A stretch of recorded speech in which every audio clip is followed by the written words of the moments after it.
spiritual idealism I respect greatly.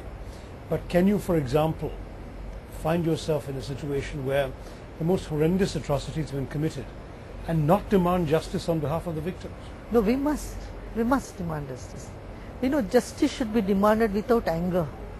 Well, at the international level, we're trying very much to promote this principle of no impunity. So the International Criminal Court, for example, is trying precisely to investigate crimes against humanity committed by leaders who have the power to do so, but they should not go unpunished. Now, there's controversies about this. Some people say that the threat of prosecution will mean that these evil people will never stop their evil deeds, because they will feel the moment they stop, they risk being punished. And this again becomes part of a very complicated debate. I agree with them, because we have never had ways and methods to reform people. We never attended to their psychology. But, in this country, when punishment was given not as a tool to take revenge, but punishment was given as a tool to reform. So that brings the reformation. And sadly, we live in an imperfect world in which wisdom is a scarce commodity, where many of the people who are triggering off the kinds of conflicts that we at the United Nations have to deal with, for example, are often impervious to this sort of wisdom. But I certainly hope that your teachings and the teachings of other spiritual seekers like yourself can spread further throughout the world. In the meantime, we have to deal with these flawed and imperfect human beings that we are, and somehow find ways of promoting peace. When a mind is oscillating between the past and the future all the time, if you are angry about the past, so you are anxious about the future and you want to take revenge about it. So somewhere this cycle of violence needs to be put to an end. And that's where I feel spiritual education will help. I think we have a big responsibility, especially as Indians, to bring out our yoga, meditation, these knowledge to conflict areas.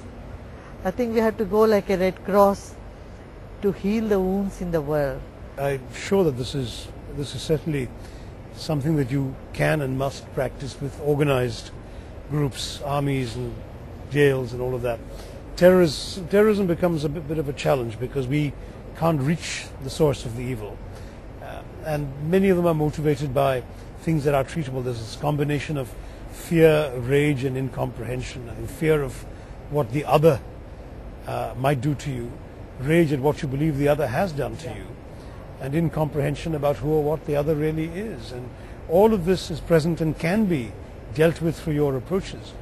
But when the enemy, as it were, is slinking silently in the shadows to perpetrate his terrible crimes, how do you reach him with your teaching? In our experience, we have taught some people in the prisons, the hardcore militants in the prisons, in Jammu and Kashmir, in New Delhi and other places. When they find the difference in them, then they tell their friends. So usually we get in a class of 50, 60, 4, 5 people who are friends of those who are already in the prison. So like that, as a chain reaction, it spreads. And lack of trust is one thing, Shashi, that I find it so prevalent everywhere. Whether Sri Lanka or Kosovo, Serbia, in India also, between the castes, there is such deep suspicion among people. I agree with you. And if indeed trust is to be created or restored, it does require both a shared set of approaches and values as you've suggested, and perhaps a shared experience that leads people to say, we know that this person or this group is not what we feared them to be, or has not done and will not do the things that we are afraid they will.